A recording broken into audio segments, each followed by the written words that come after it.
You no longer matter in this family.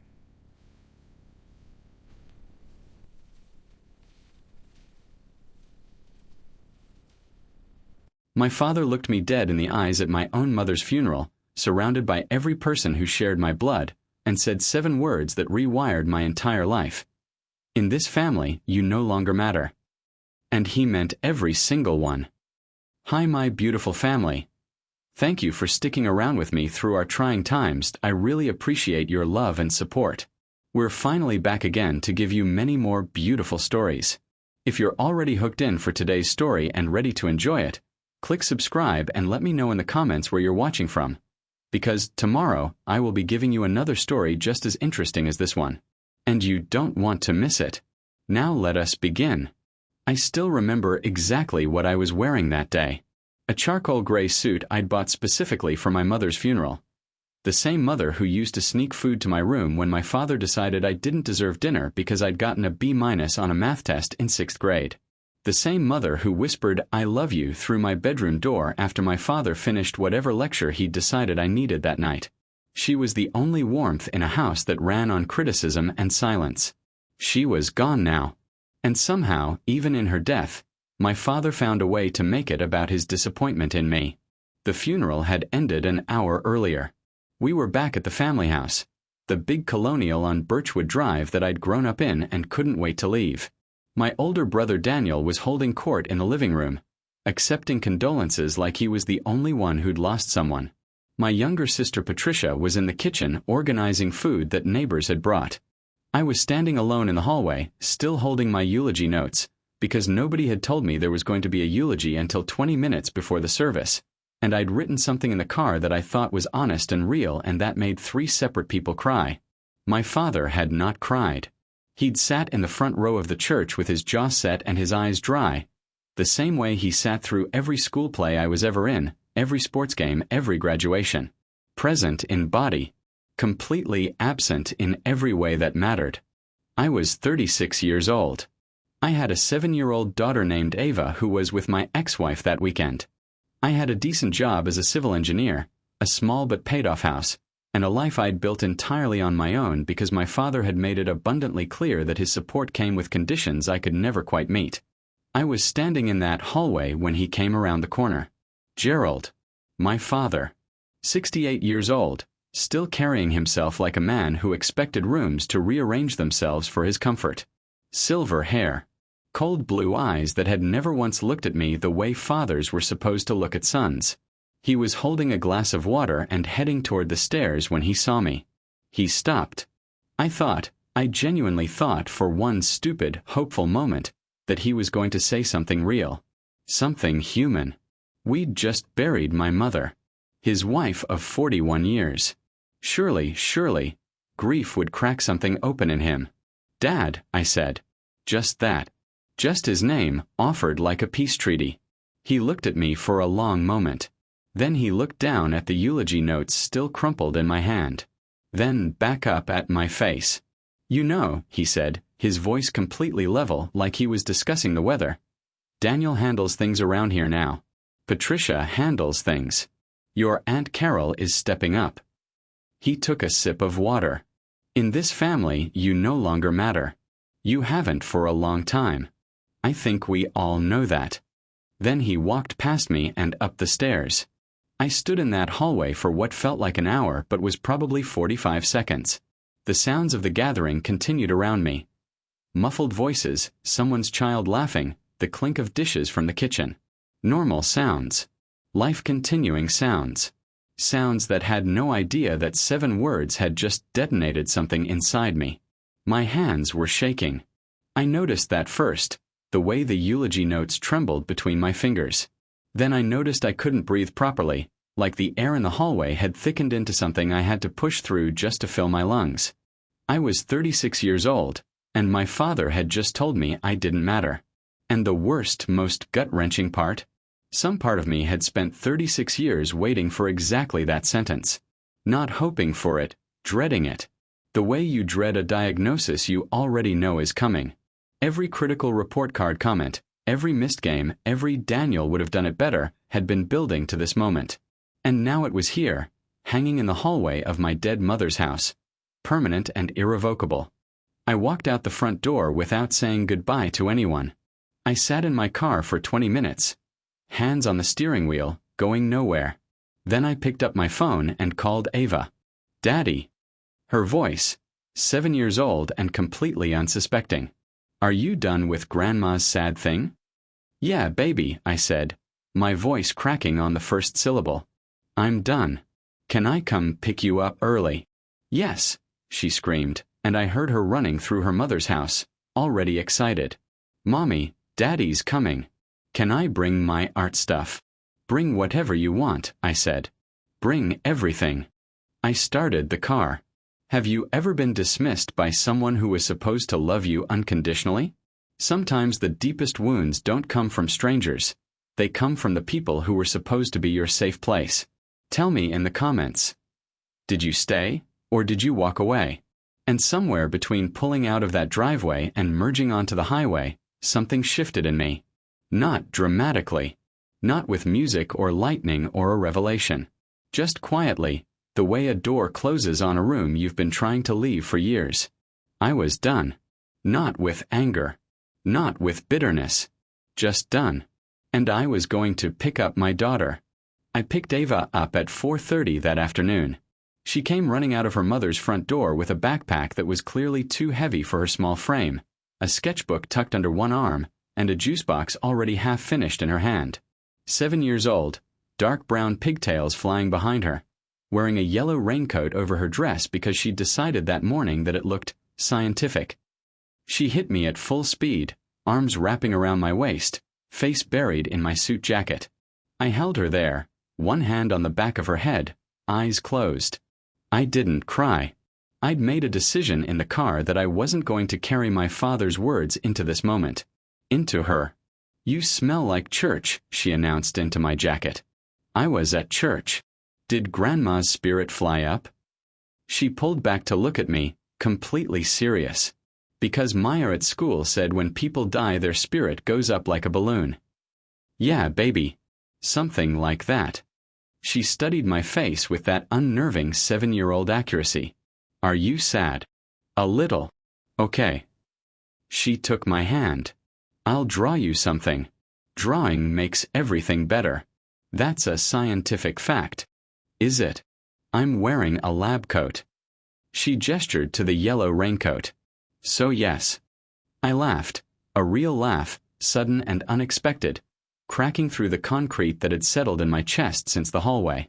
She looked satisfied and climbed into the back seat, immediately unzipping her backpack. That was the moment I made the decision. Not consciously, not with a plan or a mission statement. Just a quiet, cellular-level understanding that whatever energy, attention, time, and love I had been pouring into the bottomless hole of my father's approval, all of it was redirecting. Effective immediately. To her. We went to a diner that evening instead of going home. Ava ordered chocolate chip pancakes for dinner because I said she could have whatever she wanted, and she treated this privilege with the gravity it deserved, studying the menu for a full 4 minutes before deciding. We sat in a corner booth, the kind with red vinyl seats and a small jukebox at the table that didn't work anymore.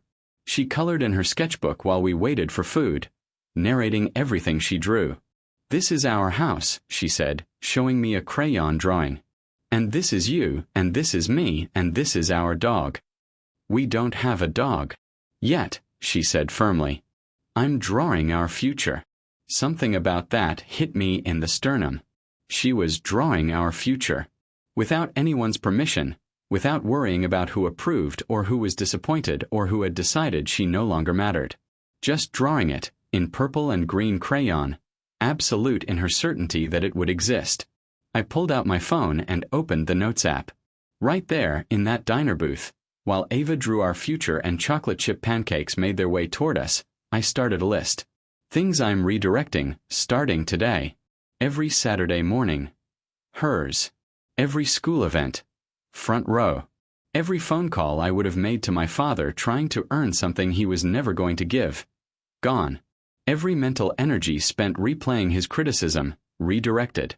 Every holiday I'd spent performing for his approval. Ours now. New traditions. Our rules.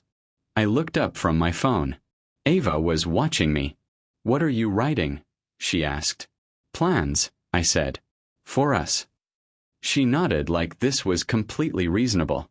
"Can the dog be a golden retriever?" Already on the list. She went back to drawing. I sat back in that cracked vinyl booth and felt something I hadn't felt in years. Possibly ever. Not happiness exactly. Something quieter. More structural. Like a building that had just had its foundation properly set for the first time. My father's words were still there. They didn't disappear. But for the first time in my life, I was choosing where to put my energy instead of spending it all trying to matter to someone who decided I didn't. I was 36 years old. And I was finally, for the first time, choosing myself. Choosing her. Choosing us. It was the best decision I ever made. It was also the one that would eventually cost me more than I expected. The first 6 months after my mother's funeral were, in a strange way, the most productive of my life. I stopped calling my father. Cold. No gradual fade, no dramatic declaration. I just stopped. He didn't call me either, which confirmed everything I needed to know. Daniel texted once, 3 weeks after the funeral, to ask if I was coming to Dad's birthday thing. I said I had plans. He didn't respond. Patricia called once, her voice awkward, saying Dad had mentioned I seemed distant. I told her I was fine and changed the subject. The silence from them should have hurt more than it did. Instead, it felt like taking off a backpack I'd been carrying so long I'd forgotten it wasn't part of my body. I channeled everything into Ava. Every weekend I had her, we had a plan. Not rigid, not scheduled to death, just intentional. Ava's list, we called it.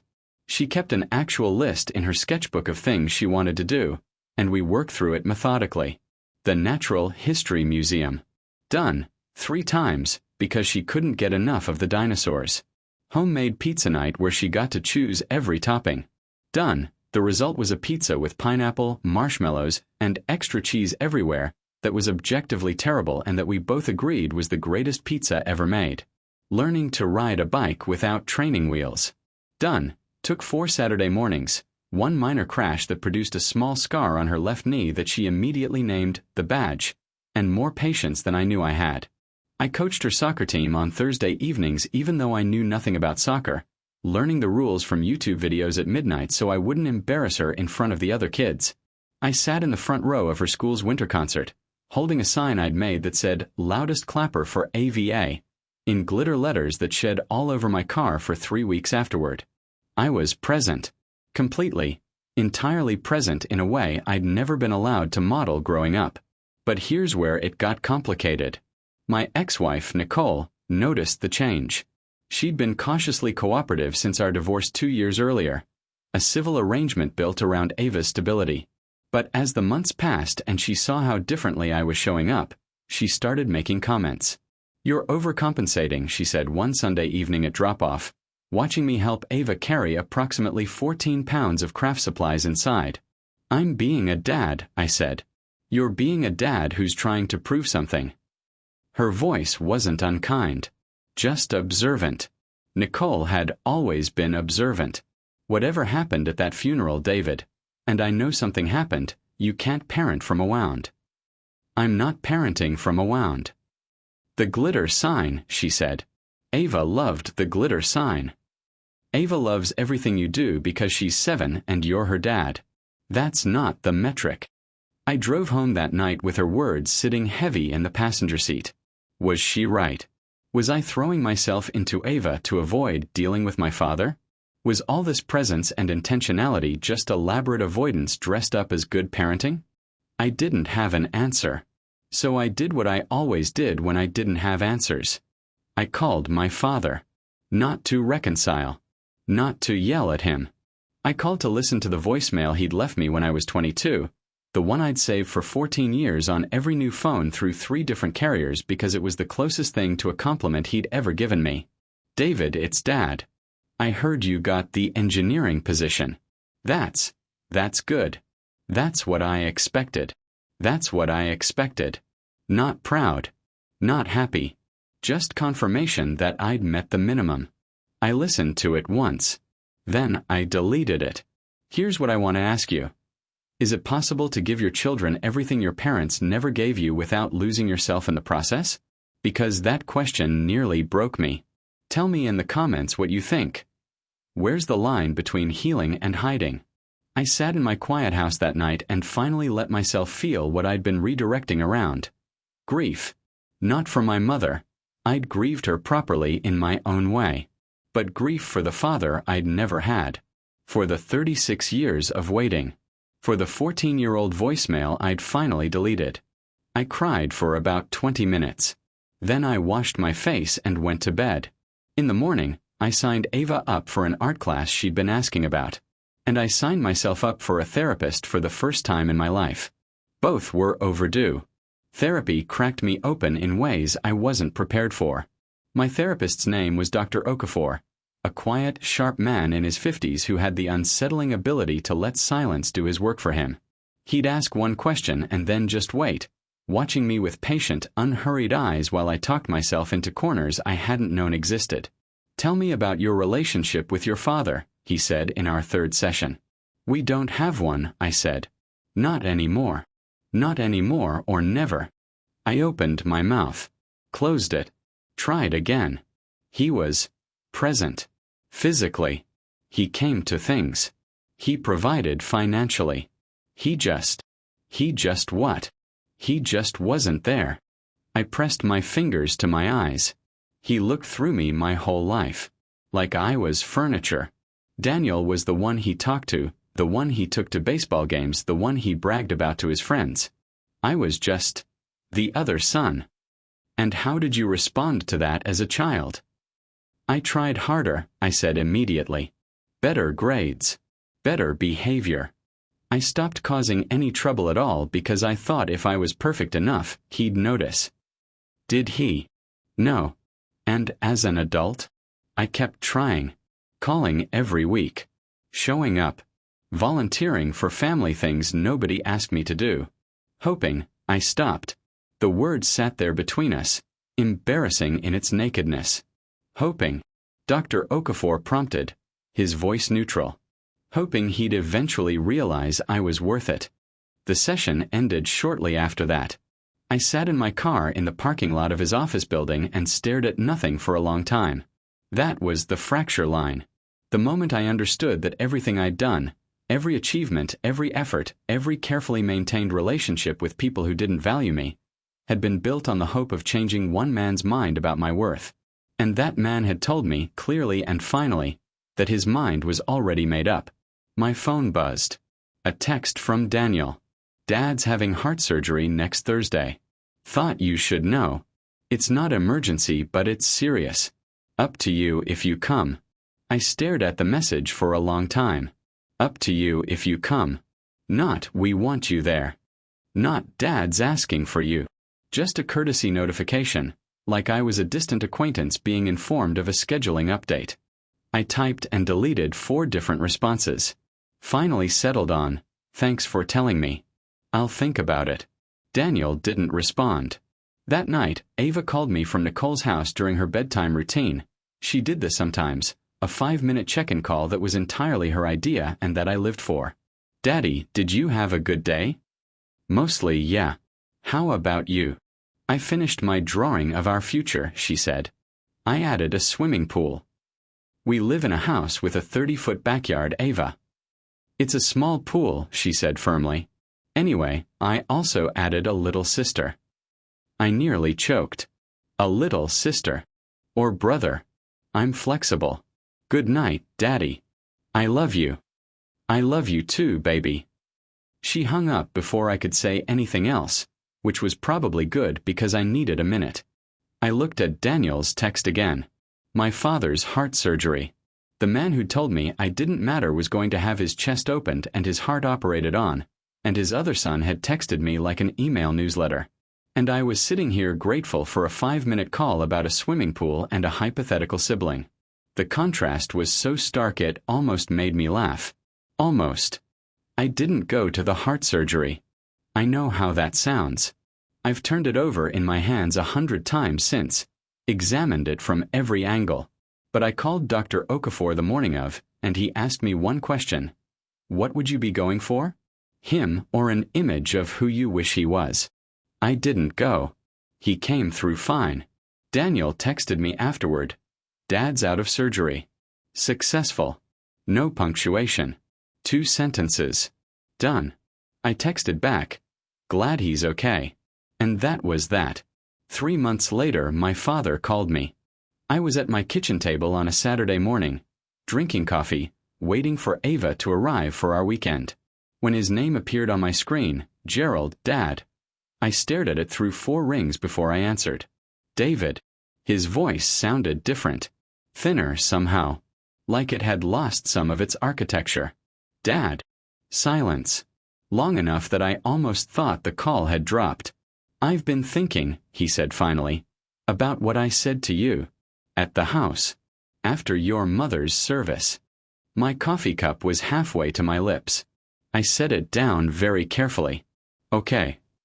The doctor says I need to reduce stress. Patricia has been on me about. He trailed off and I heard him shift in whatever chair he was sitting in. The point is, I said something that perhaps I shouldn't have. Perhaps I shouldn't have. Not I was wrong. Not I'm sorry. Not I hurt you. Perhaps I shouldn't have delivered in the passive voice, like the words had simply happened in his vicinity rather than coming from his mouth directly into my chest. What are you saying, Dad? I asked, my voice carefully controlled. I'm saying that maybe we could have dinner. Or something. Patricia thinks we should all try to. Did you mean it? I interrupted. What you said. Did you mean it? Another long silence. I was grieving. That's not an answer. David. Did you mean it? I asked again, not loudly. Just clearly. I heard him exhale. You've always been difficult. And there it was. The pivot. The classic Gerald move, caught in accountability, redirect to criticism of the other person. I'm not being difficult, I said. I'm asking you a direct question because if we're going to try to rebuild something, I need to know where we're starting from. Did you mean what you said, or didn't you? Things were said on a hard day. Okay, I said. I'm going to stop you there. When you're ready to actually answer that question, I'm willing to have that conversation. Until then, I hope the recovery is going well. I hung up. My hands were shaking again. Same as the hallway. But differently, not from shock this time. From something closer to power. The unfamiliar, slightly terrifying feeling of having held a boundary all the way through. The doorbell rang. Ava, early, backpack enormous. Wearing a hat that had no meteorological justification for today's sunny weather. It's a fashion choice, she said before I could comment. Of course. She walked past me into the house, already talking about what she wanted to do today, and I closed the door on my father's phone call and turned to follow my daughter. He called twice more that month. I answered both times. Both times, he circled around the real conversation without ever landing in it. Both times, I ended the call the same way. When you're ready to actually talk, I'm here. I didn't know if he'd ever be ready. What I didn't expect was what Ava would do with the information. She overheard me. I hadn't realized she was out of her room. I thought she was drawing, deep in the focused silence that usually meant she'd be occupied for at least an hour. But she'd apparently come to get a snack and heard me on the phone with my father, heard enough to piece together something was wrong.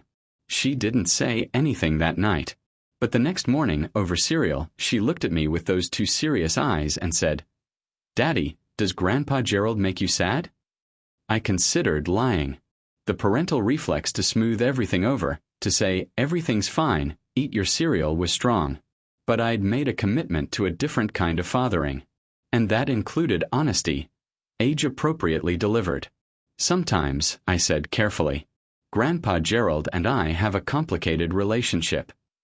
What does complicated mean? It means, it's not simple.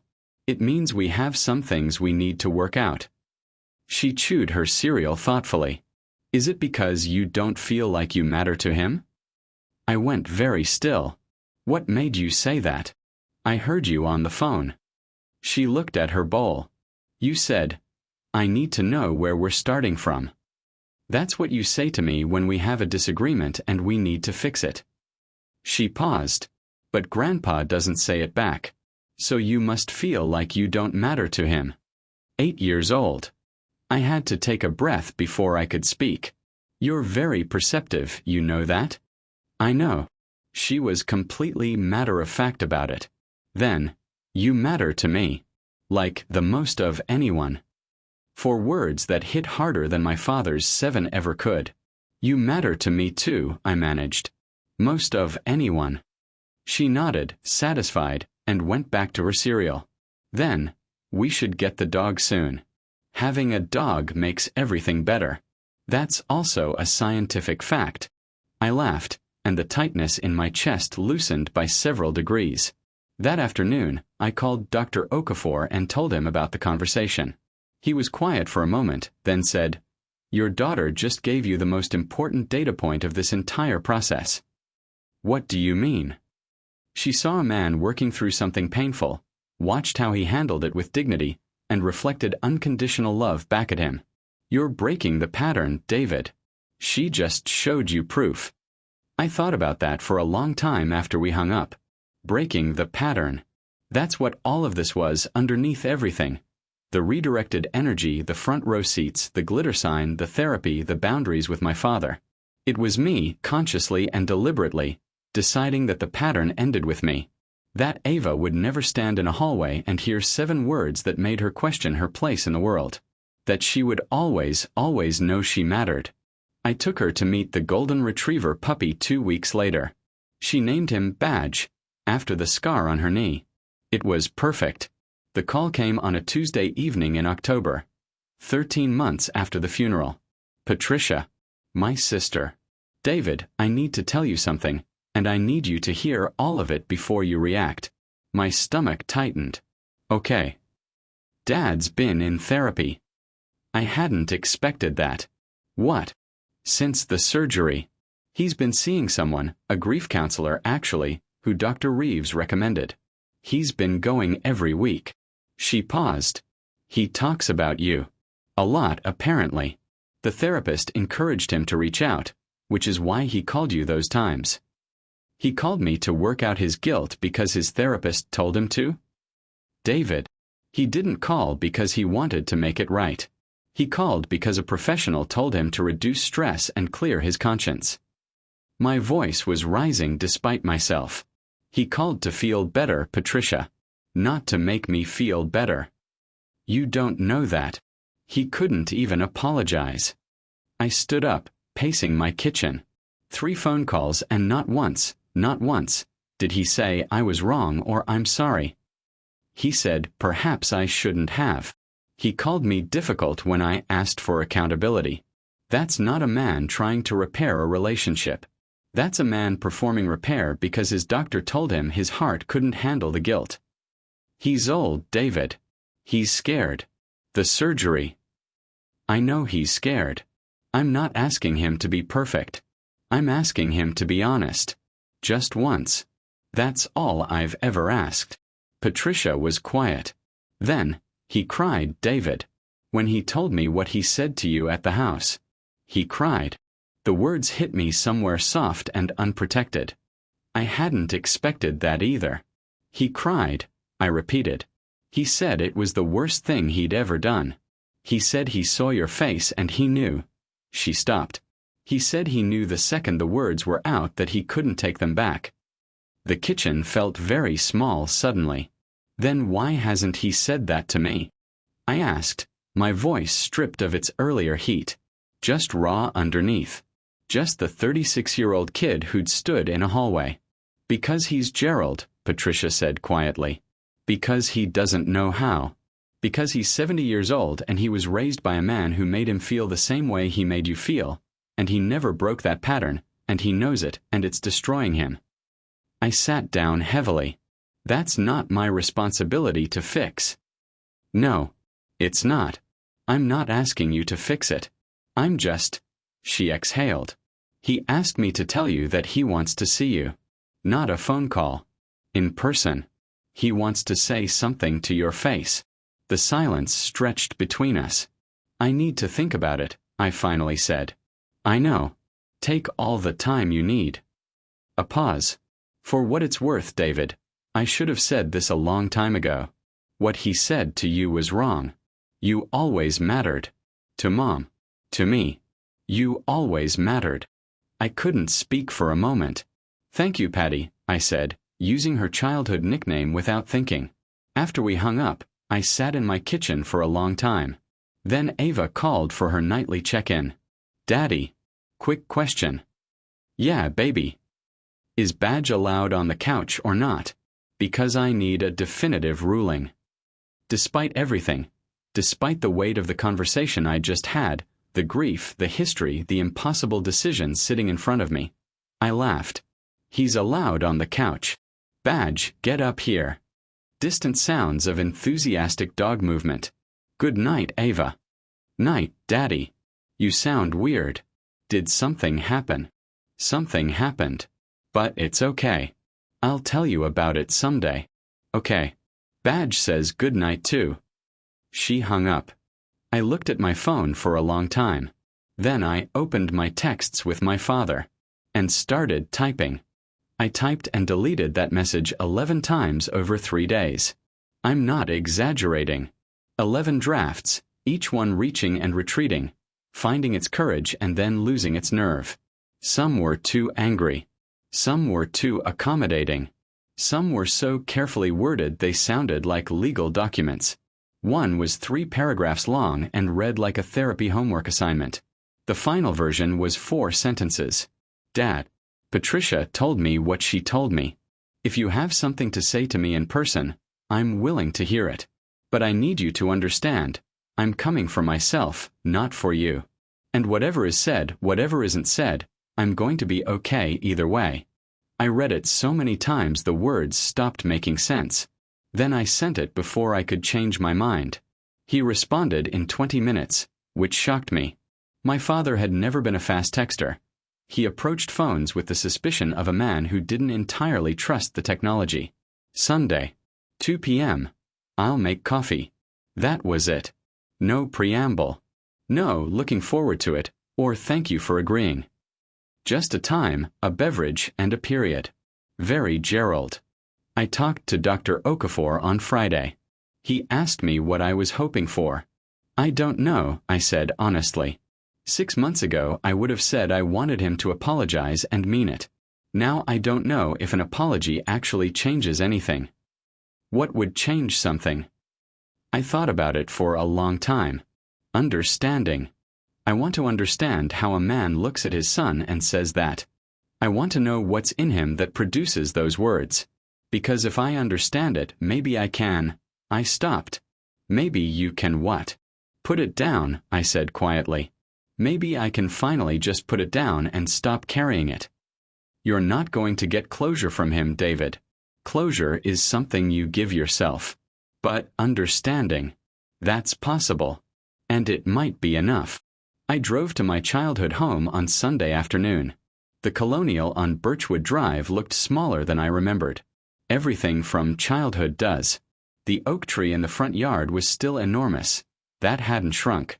But the house itself, the place that had loomed so large in my interior geography for 36 years, looked ordinary. Just a house. My father answered the door before I could knock. He must have been watching from the window. He looked old. Not just older, genuinely old, in a way the surgery seemed to have finalized. Thinner. The cold authority in his posture had softened into something more fragile. We stood in the doorway for a moment, 2 men who shared a name and a bloodline and very little else, looking at each other. Come in, he said. Coffee's ready. I went in. We sat at the kitchen table. The same table I'd eaten breakfast at for 18 years, done homework at, been lectured at. It was smaller than I remembered too. He poured coffee. We sat across from each other, and for a long moment, neither of us spoke. Then my father put both hands flat on the table, looked directly at me for the first time in what felt like decades, and said, I was wrong. 3 words. No qualifications. No passive voice. No perhaps. I was wrong. I didn't say anything. I let it land. What I said to you at the house was wrong, he continued, his voice effortful in a way I'd never heard before. The effort of a man excavating something buried deep. There is no version of it that was acceptable. I was grieving and I was... He stopped, pressed his lips together. I was afraid. Of what? I asked. Of how much I'd already failed you. His eyes, still blue and still sharp despite everything, held mine. It's easier to declare someone irrelevant than to face how badly you've let them down. The kitchen was very quiet. You know what the worst part is, he said. I knew. Standing in that hallway, I knew what you needed from me. I could see it. You were 36 years old holding your mother's eulogy and you just needed your father to say something real to you. And I walked past you. He shook his head slowly. I've done that your whole life. Walked past you when you needed me to stop. My throat was tight. Why? Because Daniel was easy, he said simply. He was like me. Same temperament, same way of moving through the world. You were your mother.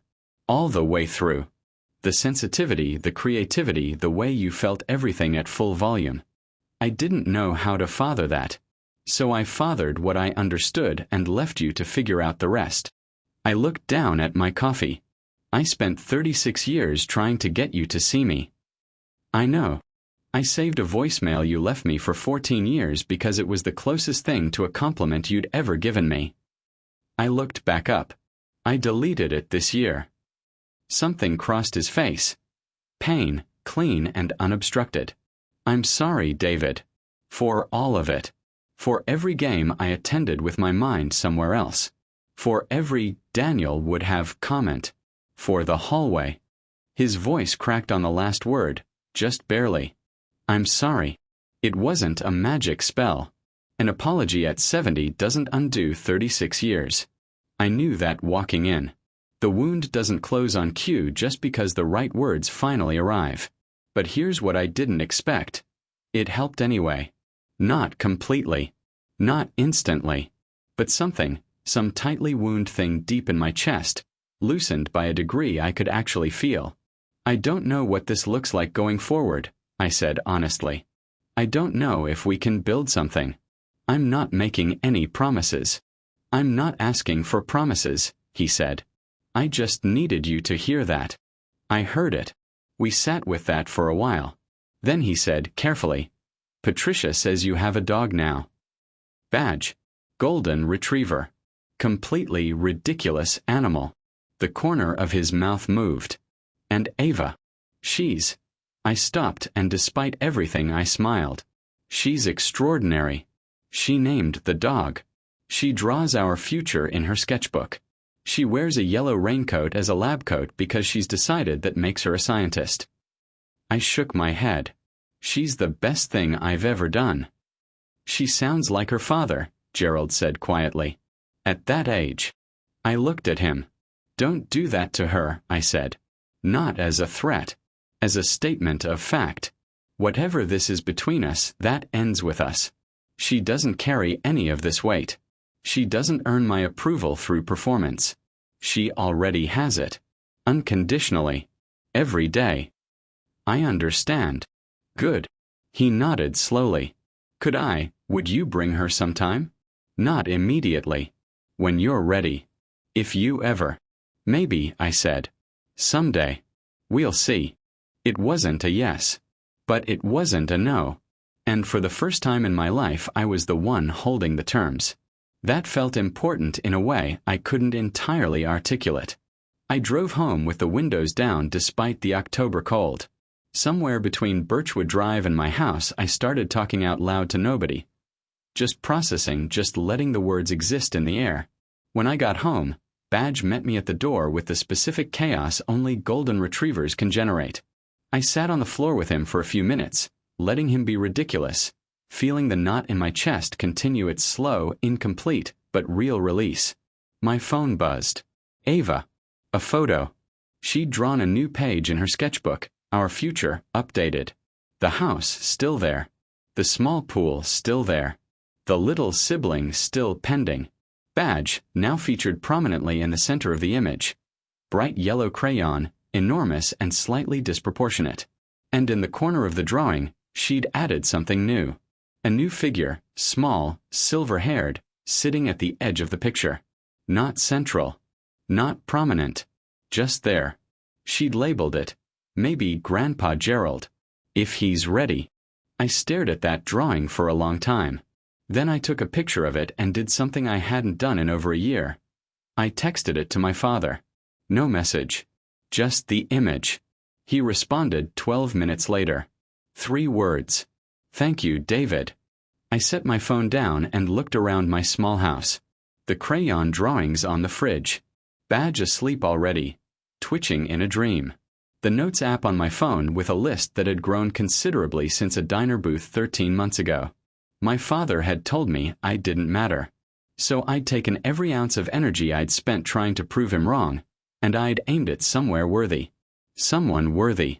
And in doing that, in redirecting everything toward Ava, toward therapy, toward breaking the pattern, toward the uncomfortable work of becoming the father I'd never had, I'd built a life that was fuller than anything I'd ever achieved trying to earn my place in someone else's story. I mattered. Not because Gerald finally said so. Because Ava had always known so. Because I'd decided so. That, it turns out, was always enough. It just took me 36 years and 7 words to find out. So here's my final question for you. What are you still waiting for someone else's permission to be? Because the most important redirect in your life might start the moment you stop spending energy on people who've decided your worth, and start investing it in the people who never questioned it. Tell me in the comments. Who in your life makes you feel like you already matter, exactly as you are? Thank you for watching this story to the end. If you enjoyed this story, you will surely love the next one. It's as crazier and more intriguing as you can ever imagine. So do check it out. Click on the image showing on your screen right now to watch the next one.